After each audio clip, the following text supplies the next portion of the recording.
This is a very brief presentation as to why you are not a person. To understand how it all works, you first need to understand how contracts work. So a living man or a living woman can contract with another living man or a living woman. A corporation can contract with another corporation. A corporation cannot contract with a living man or a living woman, or vice versa. The government, which is formed of the Crown, the UK, the City of London, the police, social services, they're all profit-making corporations. So how is this corporation telling living men and women what to do? The way they do it is they set up what's called a legal fiction. So when you were born, unbeknownst to your parents, they registered your birth.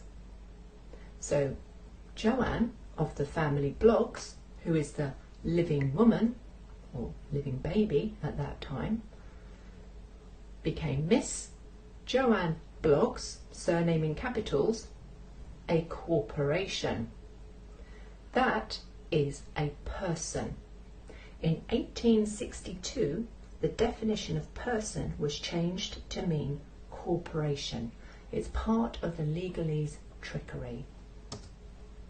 So now, the government, the corporation, can now contract with the legal fiction corporation of Joanne Bloggs, in capitals, the person. If you look at letters, fines, etc. that come through the post, you'll see there'll be different variants, but some or all of your name will be in capitals. Those are the various corporations that are set up in your name in order for the government to contract with you. So in order to contract with you, they impose rules, licenses, fines, bills, taxes, regulations. They are all contracts between the corporation of the government and the corporation of your legal fiction. For a contract to be valid, there are certain rules that need to be abided by. Firstly, the parties must be competent to contract, so they must be of the age of consent, they must be mentally able, and they must be free to contract between legal or lawful entities. There must be free and genuine consent. So that consent has not been obtained by fraud, deceit, coercion or mistake. There must be full disclosure, providing all material information that may influence the decision on both parties' behalves. There must be valuable consideration, so something of value needs to exchange between both parties. There needs to be certainty of terms. Those terms and conditions are fixed and they're unable to be changed without agreement. There must be a meeting of minds. So when those parties recognise and comprehend their obligations. There must be signatures or autographs in wet ink as recorded evidence of reciprocal consent. If the contract is between a living man or a living woman and another living man or living woman, then it's an autograph. If a person is signing on behalf of their legal fiction, it's a signature. And there must be privity of contract, so that contract cannot be sold on to a third party. So there you have it. You, as the living soul, are not your legal fiction. You are not a person. However, you act on behalf of your legal fiction. So you choose what contracts you want to enter into. In common law, the laws are simple. You cause no harm, loss or injury to another living soul or their property. There's no threat of harm, loss or injury, and you're honourable in all your dealings. So let's look at the definition of crime.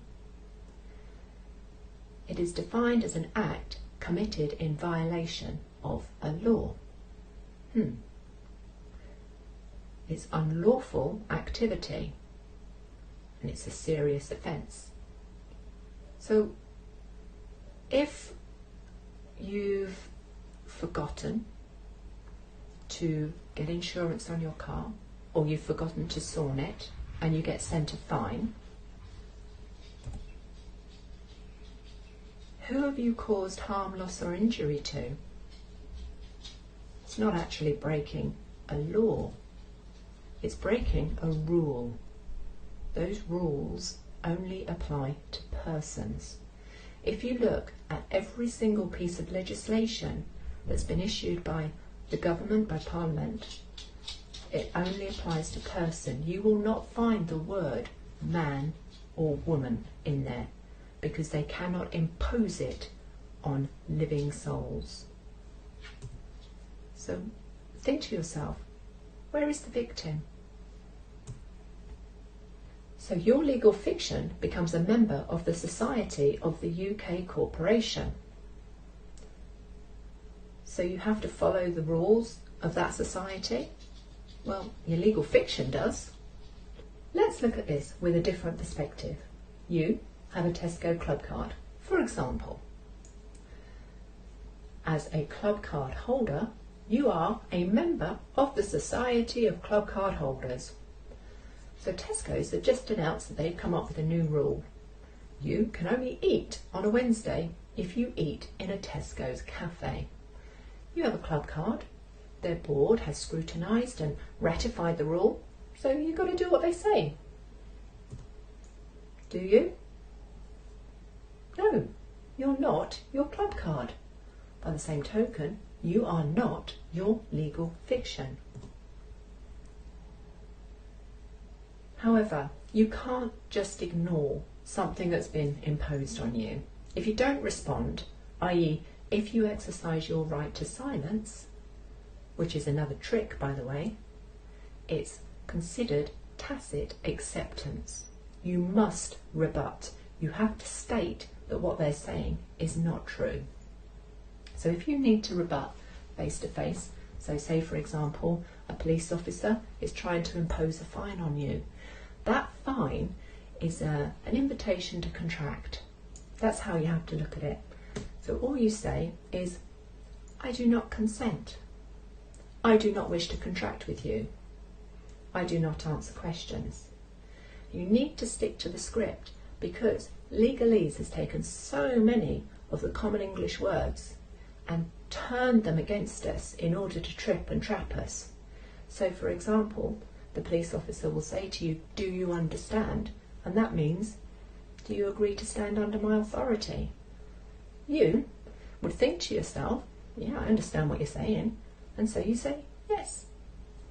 You've just contracted, you've just done what's called create joinder. You don't want to do that. So stick to the script. I do not consent. I do not wish to contract with you. I do not answer questions. That is your rebuttal, face to face.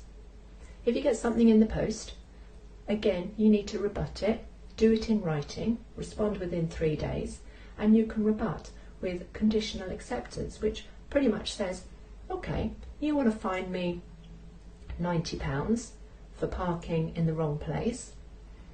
Prove to me that we had a contract, that I agreed to the terms of that contract. Prove to me that me, as a living man or a living woman, am liable, because actually they're fining your legal fiction, not you.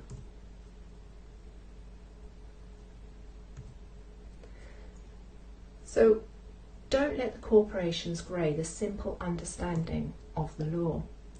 Everything other than common law is contract. Of course, if you do actually break a law and create a victim, so you do cause harm, loss or injury or threat to another living man or woman, then you are breaking the law and they are able to deal with you in that way. But everything else, that is contract. Thank you for listening.